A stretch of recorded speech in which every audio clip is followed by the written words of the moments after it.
축복합니다. 세상의 모든 사람은 부모 없이 태어난 사람이 없어요. 그죠? 아무리 불효자식이라 할지라도 부모 없이는 세상에 태어날 수 없어요. 모든 이 세상에 사는 사람은 다 부모가 있어요. 다만 그 부모의 은혜를 아느냐 모르느냐 여기에 차이가 있을 뿐이죠. 모든 세상에 있는 사람들은 다 부모를 통해서 태어나게 되어져 있습니다. 저희 교회는 이제 연령층이 좀 많으니까 가만히 보면 이제 어버이날 되면은 자녀들이 많이들 이렇게 공경을 받는 분들이 상당수 우리 성도들 가운데 있다라고 생각이 되어져요. 그런데 우리가 어버이잖아요. 어버이면서 또한 자녀예요, 자녀. 우리가 어버이면서 동시에 자녀라고 하는 사실이죠. 제가 이 어버이 주일을 맞이하여서 잠시 마가복음의 말씀을 접고 오늘 가정의 달을 맞이해서 가정에 대한 말씀을 오늘 통해서 함께 은혜를 좀 나눠볼까 합니다. 하나님이 만드신 최초의 그러한 기관이 있다면 그것은 가정입니다. 가정. 세상을 창조하신 이후에 하나님께서 아담이 혼자 있는 것을 보시고 아담을 위해서 돕는 배필을 지으셨어요. 그 돕는 배필이 바로 하와라고 하는 그러한 배필이죠. 그런데 이 하와를 어떻게 만들었습니까? 아담이 깊이 잠든 사이에 아담의 갈비뼈를 취하여서 그 하와를 이렇게 하나님이 지어주었어요. 아담이 잠에서 깨어보니까 아리따운 여자가 자기 앞에 있어요. 보니까 아담이 이렇게 고백을 하죠. 이는 내 뼈 중에 뼈요 살 중에 살이라. 이것을 남자에게서 취하였은즉 여자라 부르리라. 그래서 아담이 자기의 갈비뼈를 취해서 하나님이 여자를 만들어 그 하와를 만들어준 그 하와를 보고 최초로 여자다라고 이렇게 불러주셔서 여성이 된 거예요. 어떻게 보면 이것은 최초 가정의 시작이죠. 인류 역사의 가정의 시작이다 볼 수 있어요. 그래서 이 가정은 남자와 여자가 한 몸을 이루는 것이 가정의 시작입니다. 그래서 창세기에 보면 이러므로 남자가 부모를 떠나 그의 아내와 합하여 둘이 한 몸을 이룰지어다. 그래서 한 몸을 이루어서 하나의 가정을 이루는 것. 그래서 그 가정에서 자녀가 생산되어지고 가정을 통해서 하나님이 영광을 받으시기 원하신다는 거예요.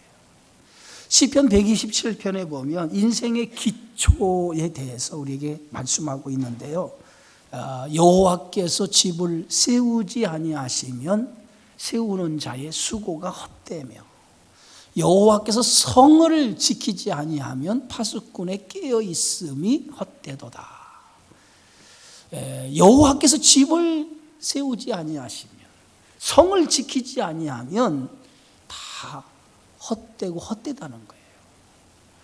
여기서 오늘 시편 127편에 보면 두 단어가 등장을 하는데 집이라고 하는 단어와 성이라고 하는 단어인데 이 두 가지 의미의 공통점이 뭐냐면 안식과 평안, 쉼을 가리키는 단어입니다.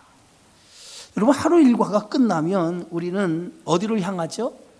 집을 향해요. 집으로 다 향합니다.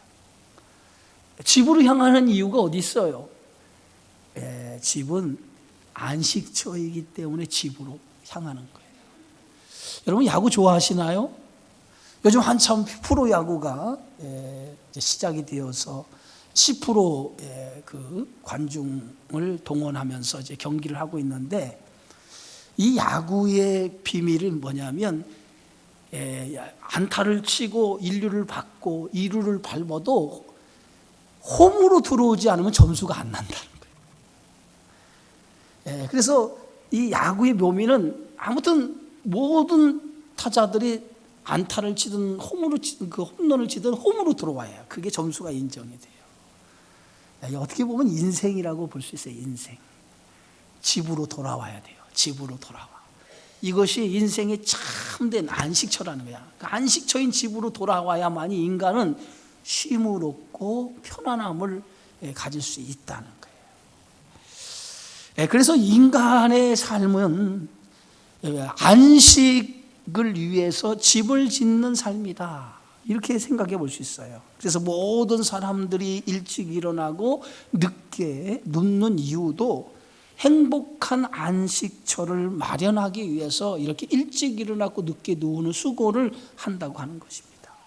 그런데 이렇게 일찍 일어나고 늦게 누우면서 우리가 안식처를 만들려고 하는데 오늘 시편 127편에서는 3번이나 걸쳐서 이렇게 얘기하고 있어요. 헛되며 헛되도다 헛되도다. 여호와께서 집을 세우지 아니하시면 세우는 자의 수고가 헛되며 여호와께 성을 지키지 아니하시면 파수꾼의 깨어 있음이 헛되도다. 너희가 일찍 일어나고 늦게 누우며 수고의 떡을 먹음이 헛되도다 라고 3번이나 무려 헛되다라고 하는 걸 강조하고 있는데 그 헛되다 헛되도다 라고 하는 그 안에는 하나님이 없는 가정, 무의미하다는 거예요. 하나님이 없는 가정은 무의미하다는 거예요. 이것은 비단 다윗만 경험한 것이 아니에요.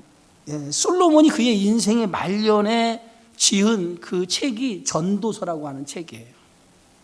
그래서 이 전도서에 보면은 솔로몬의 말년에 자기 인생의 마지막 모든 것을 축약을 해서 쓴 책이에요. 근데 그 전도서의 시작에 어떻게 시작을 하고 있냐면 헛되고 헛되며 헛되고 헛되니 모든 것이 헛되도다. 해 아래서 수고하는 모든 수고가 사람에게 무엇이 유익한가? 전도서를 시작하면서 솔로몬은 그 자신의 모든 인생을 한마디로 표현했는데 헛되다는 거예요. 5번이나 걸쳐서 헛되고 헛되며 헛되고 헛되도다 라고 이렇게 표현하고 있어요. 여러분, 다른 사람이 그런 얘기하면은 인생을 제대로 맛을 모르고 사는 사람이 그런 얘기할 수 있어? 이런 얘기하지만은 솔로몬은 어떤 사람이에요? 부귀영화 다 누려본 사람이에요. 솔로몬처럼 그 많은 부귀영화를 누려본 사람이 세상에 없어요. 그런데 그 부귀영화 다 누려본 이 솔로몬이 그가 인생의 마지막 결론이 뭐냐면 헛되다는 거예요. 헛되다는 거예요. 헛되. 해 아래에서 수고하는 모든 것이 다 헛되다는 거예요. 그런데 전도서를 읽다 보면 왜 인생의 모든 것이 헛되냐라고 하는 결론을 이렇게 얘기해요. 하나님이 없는 인생은 헛된 인생이다 라고 이렇게 끝을 맺고 있어요. 하나님이 없는 인생. 아무리 부귀영화를 누려도 그 안에 하나님이 없는 인생, 아무리 좋은 것을 가지고 살아도 하나님이 없는 인생은 헛된 인생이라는 거예요. 인간은 그 행복을 위해 스스로 집을 지어요. 이것이 인간의 모습이죠. 자신의 행복을 위해서 스스로 집을 짓는 모습. 이게 타락한 인간의 모습이에요. 여러분, 죄를 지은 아담이 에덴 동산에 추방을 당하고 난 다음에 낳은 자식이 가인이라고 하는 아들이에요.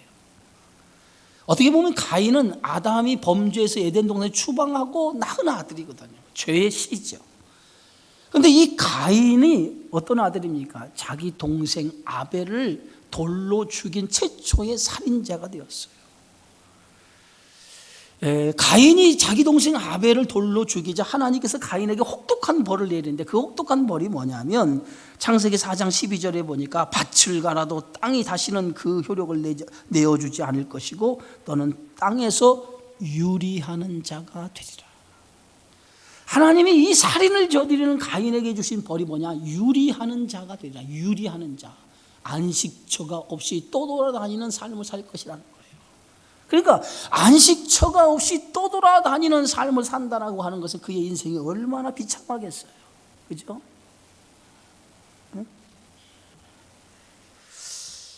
여러분, 하나님이 없는 인생은 스스로 안식을 얻으려고 하죠. 그러나 하나님이 없는 인생은 참된 안식이 없다고 하는 거예요. 그래서 인간은요, 참된 안식을 얻으려고 예를 쓰잖아요. 가인이 에녹을 낳은 후에 성을 쌓았다고 했어요. 성을. 가인이 에녹을 낳은 후에.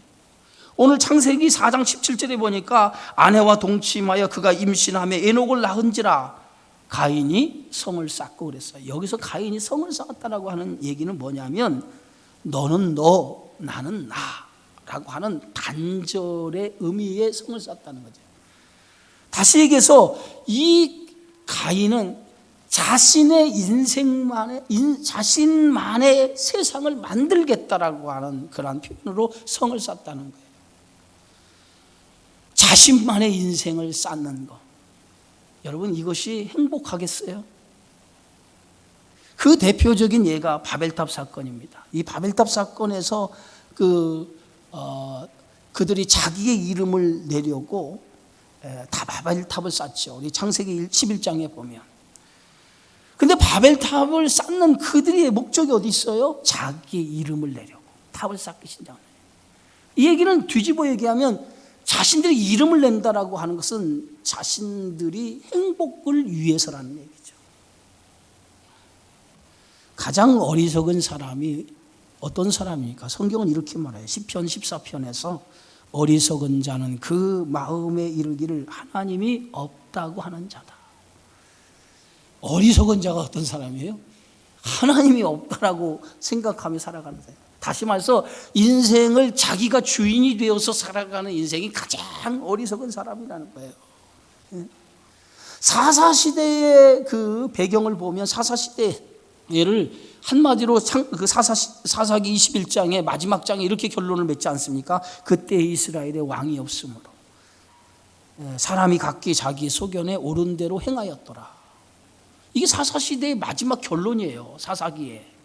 그때 왕이 없다라고 하는 것은 어떤 의미입니까? 하나님을 인생의 주인으로 모시지 아니하고 자기가 인생의 주인이 되어서 자기 멋대로 살아갔다는 거예요. 그게 사사시대였다는 거예요. 여러분, 우리의 인생의 주인은 하나님이에요. 하나님이 우리의 인생의 주인인 거예요. 그런데 인생의 주인을 하나님으로 생각하지 아니하고 인정하지 않고 내가 인생의 주인이 되어서 내 인생을 내 마음대로 살아가는 인생. 그러니까 그 인생 안에는 뭐가 없어요? 하나님이 없는 인생이라는 거예요. 어떤 부자가 농사를 지었는데 얼마나 많은 그런 소출을 얻었는지 그 소출을 쌓아둘 곡간이 부족한 거예요. 그래서 그 농부가 생각을 했습니다. 내가 이 곡식을 쌓아둘 곳이 없는데 이 곡식을 쌓기 위해서 내가 더 큰 곡간을 헐고 더 큰 창고를 지어서 이 곡식을 다 그 안에 쌓아야겠다 생각을 하고 곡간을 헐고 더 크게 곡간을 지어요. 그리고 거기다가 곡식을 가득 채워놔요. 그리고 그 치우는 곡식을 보고 이렇게 얘기하면, 야, 이제는 내가 편히 즐기며 살아도 되겠구나 라고 생각을 해요. 그런데 오늘 성경은 뭐라고 얘기하냐면, 어리석은 자야, 오늘 밤에 내 영혼을 도로 찾으려니 그러면 내 준비한 것이 누구의 것이 되겠느냐. 이 농부는 그 많은 그 곡식, 창고를 크게 그 창고에다 가득 채운 그 곡식이 자기 것으로 생각을 했어요. 내가 내 것이니까 이것을 즐기며 먹고 살자라고 생각을 했어요. 그런데 그날 밤에 그의 영혼을 하나님이 데려갔다는 거예요. 누구의 것이 되겠어요, 그 곡식은? 예? 부자의 착각은 자기가 인생의 주인인 줄 알았어요. 사람들은 인생의 주인을 자기 자신이라고 생각을 해요. 우리가 인생의 주인이 아니에요.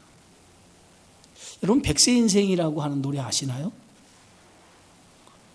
예, 등산을 가다 보면 나이 드신 분들이 이 카세트 하나 틀어놓고 백세 인생 틀어놓고, 옛날에, 지금은 백세 인생의 노래가 없어요. 예. 그 백세 인생의 가사를 보면 60세에 저 세상에서 날 데리러 오거든 아직 젊어서 못 간다고 전해라. 70세에 저 세상에서 날 오라고 부르면 할 일이 아직 남아서 못 간다고 전해라. 80세에 저 세상에서 날 부르거든 아직은 쓸만하기 때문에 못 간다고 전해라. 90세에 저 세상에서 날 데리러 오거든 알아서 갈 테니 재촉하지 말아라. 100세에 날 데리러 오거든 좋은 날 좋은 시에 간다고 전해라.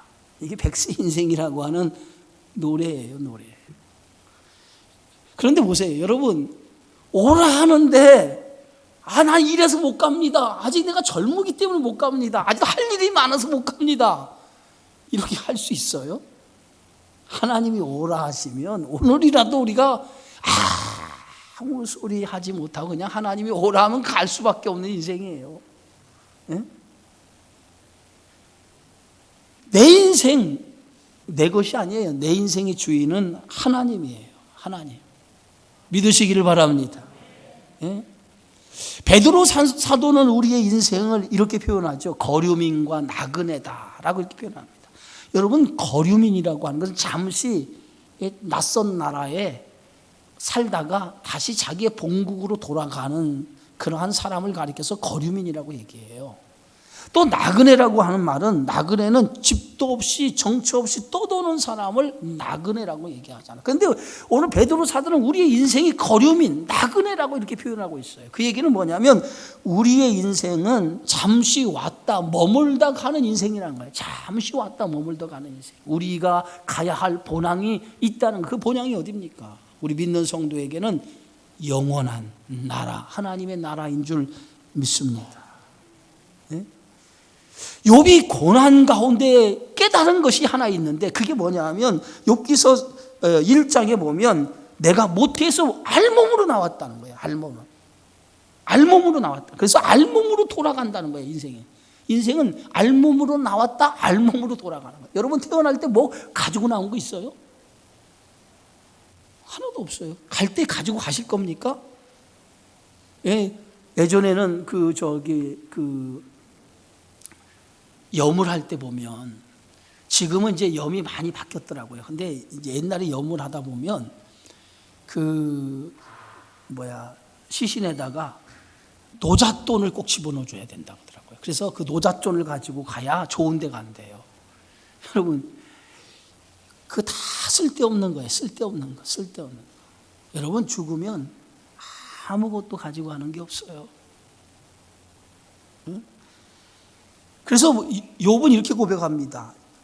주신 이도 여호와시요 거두시는 이도 여호와이십니다. 아멘. 응? 여러분의 것으로, 인생이 여러분의 것으로 착각하지 마세요. 우리의 삶의 주인은 내가 아니에요. 내가 아니라 하나님이 내 인생의 주인이에요. 그분이 내 인생의 주인이에요. 그분이 오라 하면 우리는 갈 수밖에 없는 인생이에요. 그래서 다윗은 시편 16편에서 여호와는 나의 산업과 나의 잔의 소득이시니 나의 분깃을 지키시는 분이라고 이렇게 고백하고 있어요. 가장 복되고 행복한 사람은 어떤 사람인지 아세요? 하나님을 인정하고 살아가는 사람. 가장 복되고 행복한 사람은 하나님을 인정하는 거예요. 그리고 하나님이 세우시는 인생을 살아가는 사람이 복 있는 사람이에요. 가정도 마찬가지입니다. 행복한 가정, 복된 가정이 되기 위해서는요, 하나님이 주인 되는 가정이 돼야 돼요.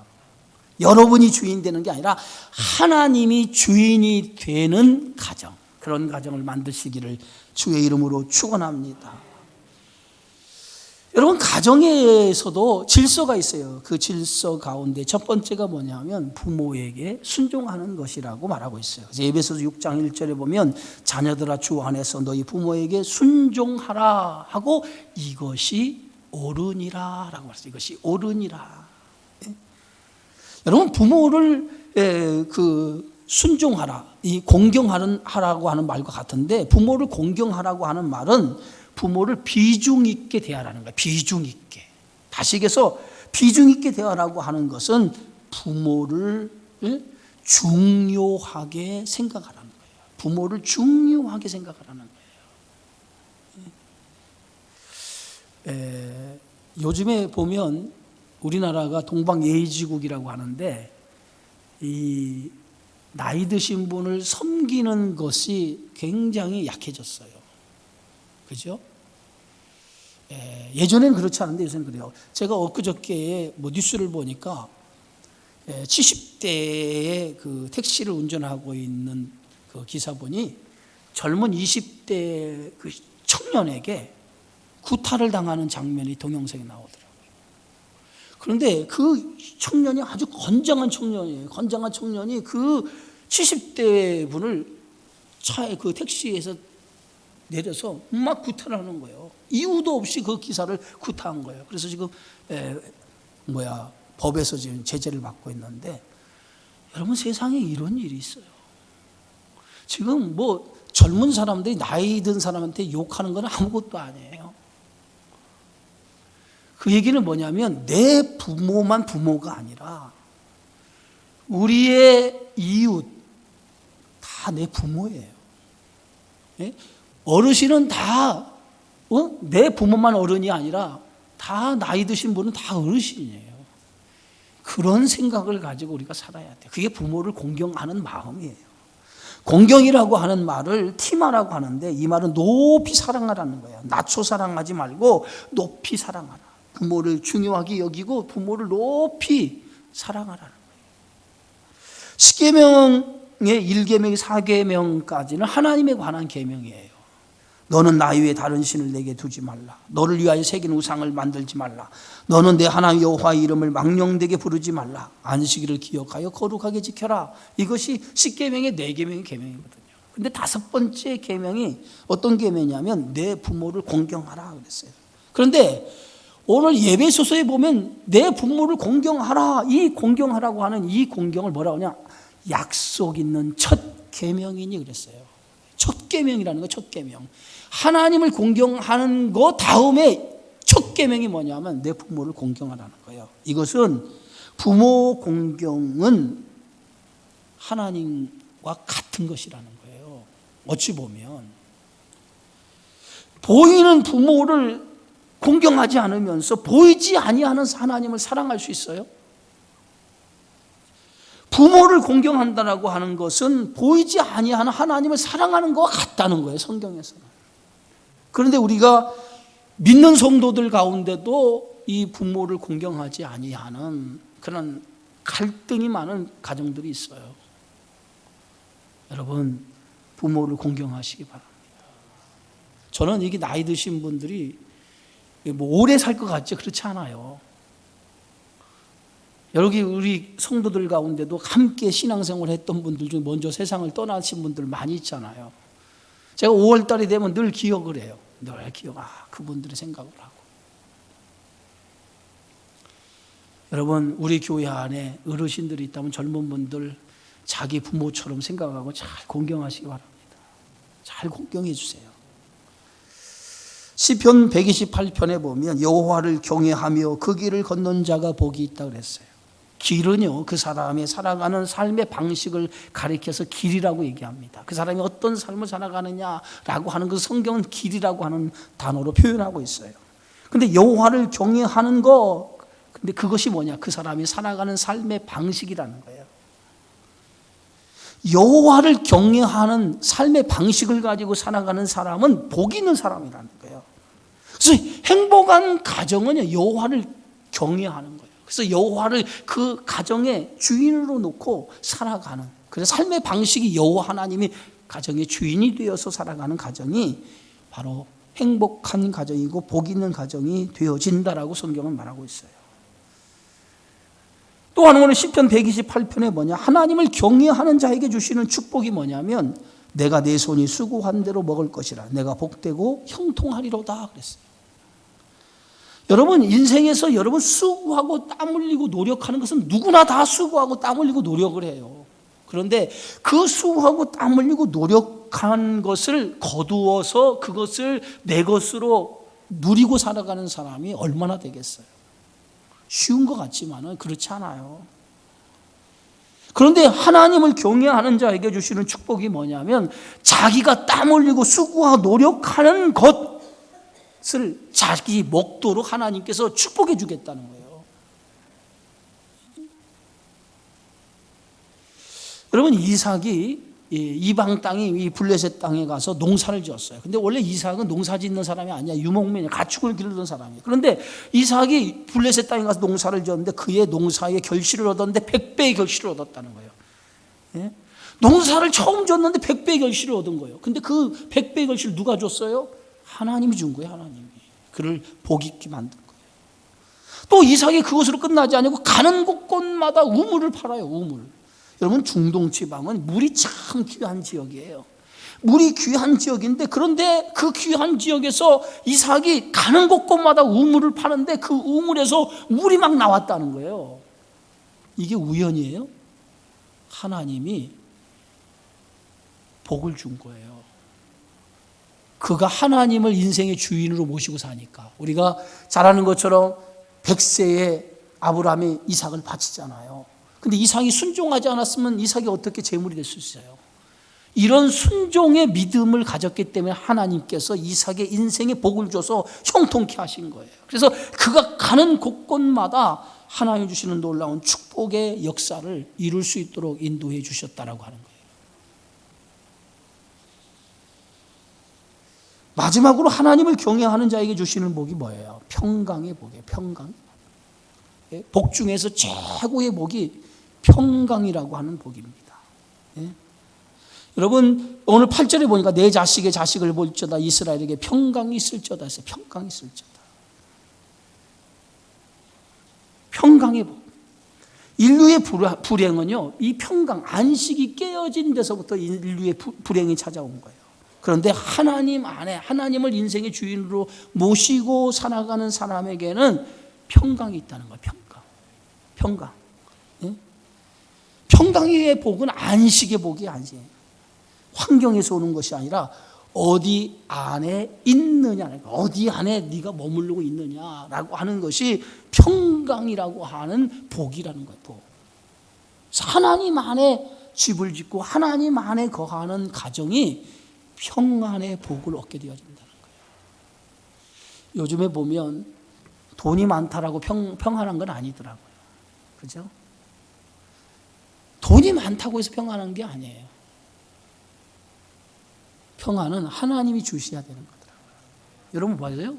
우리가 오늘 하루 아무 문제 없다가도 무슨 사건이 하나 딱 터지면 그때부터 뭐야? 내 삶의 평안이 딱 깨져요.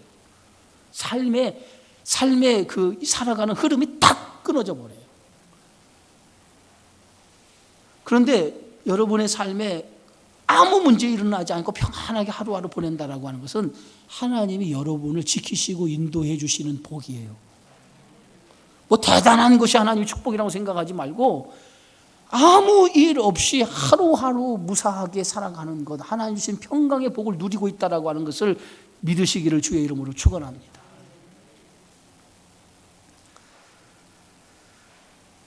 여러분, 운동선수에게 제일 중요한 것이 뭔지 아세요? 기초입니다.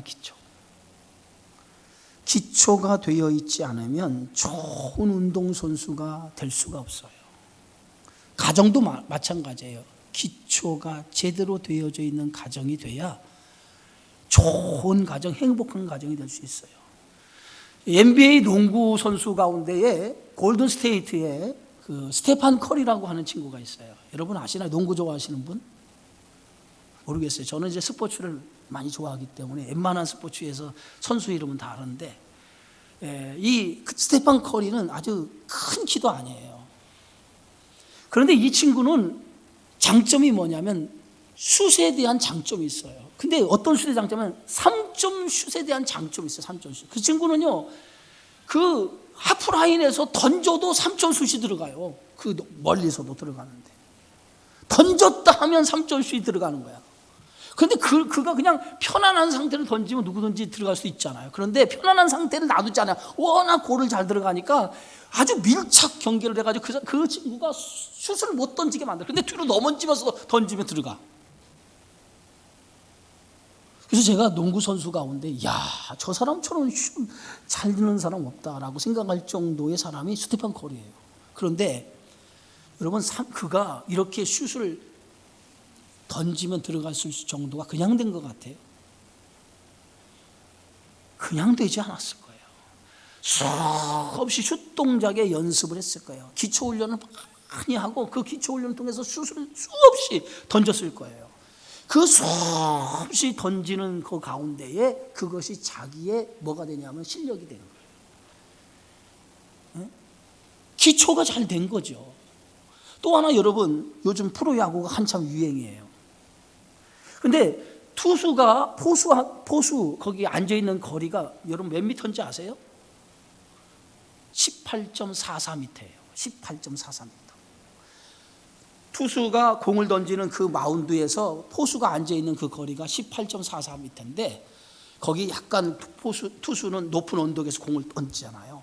그런데 그 투수가 공을 던졌을 때에 그 포수의 이 글러브 밑에 공이 들어가는 속도가 얼마 걸리는지 아세요?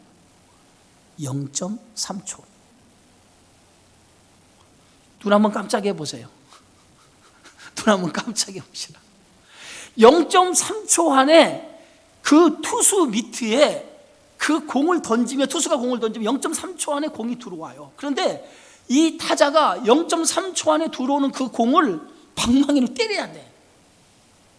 때려야 돼. 그러면 여러분, 이 공을 0.4에 때린다고 하는 게, 맞힌다고 하는 게 이게 보통 실력이 아니에요. 그런데 공이 그냥 오는 공은 아니에요. 공이 다 뭐예요? 어떤 데는 커브로 오고, 어떤 데는 슬라이드로 오고, 어떤 데는 포크볼로 오고, 별 이상하게 회전이 없는 너클볼로 오기도 하고. 그러니까 공이 다양하게 오는데 그 다양한 공을 0.3초 안에 맞춰 때려야 돼. 그런데 때려서 홈런도 치고 3루도 치고 그러잖아요. 그냥 되겠어요? 그냥 되겠냐고요, 여러분. 그 공을 맞히기 위해서 무한한 훈련을 통해서, 그 기초 훈련을 통해서 그 경지에 오른 거예요. 그 경지에 오른 거예요. 그러니까 그 사람들이 그만한 기초 훈련이 없었다면 좋은 선수가 될 수가 없어요. 사마리 탄다라고 하는, 그래서 야구 선수에서요, 사마를 친다. 그러면 사마리라는 게 뭐냐면 10번 가운데 3번만 안타 치면 사마리예요. 10번에 던졌을 때 3번 치면. 근데 사마를 치는 타자를 인류라고 해요. 아주 A급 선수라고 해요. A급 선수. 10번 중에 3번만 안타 쳐도 A급 선수가 돼요. 연봉이 어마어마하잖아요. 그런데 보세요, 여러분. 그렇게 되기까지 얼마나 그가 기초 훈련을 잘했겠어요. 운동선수뿐만이 아니에요. 인생의 집을 짓는 것도 기초가 중요해요. 기초를 잘 쌓지 않으면 모래 위에 지은 집이 되면서 비가 오고 창수가 나면 무너질 수밖에 없어요. 여러분, 인생의 집의 기초가 어디입니까? 하나님. 하나님. 그래서 오늘 고린도전서에 보면 내게 주신 하나님의 은혜를 따라 내가 지혜로운 건축자와 같이 터를 닦아두며 다른 이가 그 위에 세우나 그러나 각각 어떻게 그 위에 세울까를 조심할지니라. 터를 잘 닦아서 그 위에 집을 잘 지어야 된다는 거예요. 그 터가 뭡니까? 그리스도, 예수 그리스도의 위에 여러분의 가정에 집을 지어나가시기 바랍니다.